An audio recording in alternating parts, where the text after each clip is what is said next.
মাথায় মদের গ্লাস রেখে সাদা শার্ট পরে ববি দেওয়ালের জামাল কুদুর ভিজুয়াল তো চোখে ভাসছে নিশ্চয়ই। কিন্তু জানেন কি এই এত ভাইরাল হুক স্টেপের আসল ক্রিয়েটরকে? হালেই রিলিজ করা সন্দীপ রেড্ডি ভাঙ্গার সিনেমা অ্যানিমেলে জামাল কুদু শোনেনি এইরকম মানুষ সোশ্যাল মিডিয়া জগতে বিরল। কিন্তু অ্যানিমেল সিনেমাতে আবিদের চরিত্রে অভিনয় করে সৌরভ সাচদেবাও কুড়োচ্ছেন হাজার প্রশংসা, যিনি তার অ্যাক্টিং স্কিল দিয়ে আমাদের মনে করাচ্ছেন এক কিংবদন্তির কথা। আপনি কি ভাবছেন কে হতে পারেন সেই কিংবদন্তি, যার চোখের ভাষা যেন ফুটে উঠেছে সৌরভের মধ্যেও? দেখা যাক তাহলে আমি আর আপনি একমত কিনা। তো আর বেশি অপেক্ষা না করে চলুন ইন্ট্রোটা দিয়েই দিই। নমস্কার দর্শক, আমি কৌশিকী। কথা হয়েছিল প্রতি ফ্রাইডেতে সিনে টকিজের এক নতুন টপিক নিয়ে হাজির থাকবো আমি একটা স্টুডিওর পর্দায়। তাই আমি চলে এসেছি সিনে টকিজের ফার্স্ট এপিসোড নিয়ে। সিনে টকিজ যা হলো একটা স্টুডিওর এক নতুন ইনিশিয়েটিভ, যেখানে প্রতি সপ্তাহে রোজ কোনো সিনেমার হারিয়ে যাওয়ার নতুন গল্প নিয়ে আসবো আমরা। কিন্তু গল্প শুরু করার আগে একটা ছোট্ট রিমাইন্ডার, সিনে টকিজের আড্ডা মিস না করতে চাইলে সাবস্ক্রাইব করে বেল আইকন প্রেস করে রাখুন একটা স্টুডিওর, আর তার সাথে সবচেয়ে বেশি শেয়ার করলে আপনি জিতে যাবেন একটি সুন্দর গিফট। এবং একটা স্টুডিওর এই ভিডিওটি স্পন্সর করেছে অ্যাডভেন্ট এডুকেশন, যারা 20 বছর ধরে ওভারসিজ এডুকেশনের এক বিশ্বস্ত ঠিকানা। তো আপনিও যদি বিদেশে পড়তে যাওয়ার স্বপ্ন দেখছেন কিন্তু কোথায় যাবেন কি করবেন বুঝতে পারছেন না, তাহলে নিচের ডেসক্রিপশনে রয়েছে অ্যাডভেন্ট এডুকেশনের সম্পূর্ণ ডিটেলস, এবং এই ভিডিওতে থাকা প্রোমো কোড ইউজ করে পেয়ে যাবেন 99 রুপিসের একটি কেরিয়ার কাউন্সেলিং। ইন্টারভেল ছেড়ে এবার ফেরা যাক আসল পর্দায়। আজ সন্ধ্যাটা একটু অন্যরকম। আজ কোনো পুরানো স্টার না, আজ কথা হবে সৌরভ সাচদেবাকে নিয়ে। জানি অনেকেই এখনো পরিচিত নন নামের সাথে, তবে জাস্ট মনে করে দেখুন তো, জামাল কুদুর সেই আবরারের ভাই আবিদকে মনে পড়ছে নিশ্চয়ই। জানলে আরো অবাক হবেন যে জামাল কুদুতে ববি দেওয়ালের এই হুক স্টেপ কিন্তু আসলে সৌরভ সাচদেবারই ব্রেনস্টর্মিং। তার থেকেও অবাক করা বিষয় হলো সৌরভ আসলে একজন অ্যাক্টিং কোচ, যার বলিউড কেরিয়ার শুরু হয় 2016 সালে মারুন সিনেমাতে ইন্সপেক্টর আর নেগির রোল প্লে করে।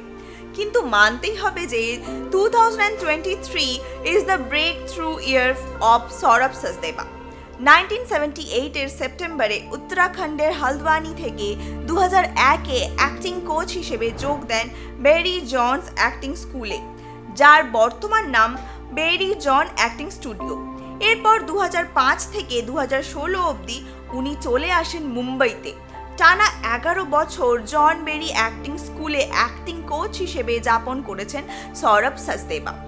ইন্ডাস্ট্রির প্রচুর উজ্জ্বল নক্ষত্রদের তৈরি করেছেন মিস্টার সাচদেবা, যাদের মধ্যে রানা দাগুয়াত্তি, হর্ষবর্ধন রানে, ফ্রিদা পিন্টো, বরুণ ধাওয়ান, অর্জুন কাপুর, রিচা চড্ডা, তৃপ্তি ডিমরি, রাঘব জুয়াল, শক্তি মোহনের মতো অনেক স্টাররা রয়েছেন।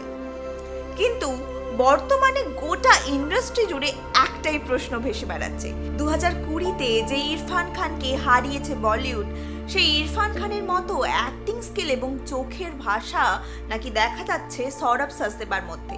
আর এরকমটাই দাবি করছেন ইরফান খানের ফ্যানেরা। তার সাথে অধিকাংশ ক্রিটিকরা বলছেন হ্যাঁ, কারণ ঝড় তুলেছে সৌরভের একটি ইন্টারভিউয়ের ক্লিপ, যেখানে ওনার এক্সপ্রেসিভ আইস বলছে ইরফান খান এবং নাসিরুদ্দিন শাহের থেকে শেখা ওনার অ্যাক্টিং স্কিলস।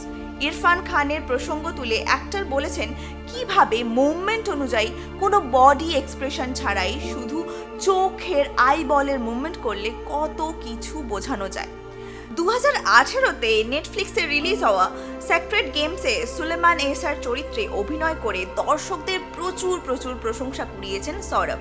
কিন্তু সেই উনি আবার অ্যাক্টর নাসিরুদ্দিন শাহর একটি কথার রেশ টেনে বলেছেন বলিউডের নেপোটিজমের জন্য যারা অ্যাক্টিং জানে না, অথচ শুধু লুকসের জন্য তারা চান্স পাচ্ছে, বাট যারা অ্যাকচুয়ালি ট্যালেন্টেড, অ্যাক্টিং বোঝে, তারা চান্স পাচ্ছে না।